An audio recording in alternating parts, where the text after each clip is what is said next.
সুরভি যদি 50 লক্ষ কোটি টাকা যদি সে মানে চাঁদা দাবি করে এবং যদি সে এটা আত্মসাৎ করে যে কিনা হচ্ছে যার কাছে 50 কোটি টাকা থাকবে সে একটা বস্তির মধ্যে কেন ঘুমাবে, সে তো তার গুলশানের মধ্যে থাকা উচিত ছিল। আমি শুনে হাসি আখি জ্বলে ভাসি, তুমি আর সাধু বলে আমি আর চোর বটে। এখন বিষয়টা হচ্ছে আমরা বৈষম্যবিরোধী ছাত্র আন্দোলনের যারা মূল ন্যারেটিভ পালন করেছি, মূল ভূমিকা পালন করেছি, আমাদেরকে এখন চোর বানানোর জন্য নানা জায়গা থেকে অপচয় চালাচ্ছে। শেখ হাসিনা নাই, কিন্তু তার যে এজেন্ডা এখনো বাংলাদেশে রয়েছে এটাই মূলত হচ্ছে এই যে জুলাই বিপ্লবের যে সকল বিপ্লবীরা আছে তাদেরকে হচ্ছে এখন তাদের পিছনে কীভাবে লাগবে, এখন ভুয়া মামলা হোক, বিভিন্ন প্রচারণায় হোক, কুপ্রচারণায় দিয়ে হচ্ছে তাদেরকে হেনস্থ করার জন্য এবং কি প্রশাসনিকভাবে ধরার জন্য উঠে পড়ে লেগেছে।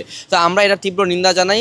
আমরা সুরভিকে বলতে চাই, যদি সুরভি যদি 50 লক্ষ কোটি টাকা যদি সে মানে চাঁদা দাবি করে এবং যদি সে এটা আত্মসাৎ করে, তাহলে আমরা দেখেছি ভিডিওর মাধ্যমে যে হচ্ছে সে একটা বস্তির মধ্যে থেকে তাকে আটক করা হয়েছে। তো ভাই নর্মালাইজ করলে বোঝা যায় যে কিনা হচ্ছে যার কাছে 50 কোটি টাকা থাকবে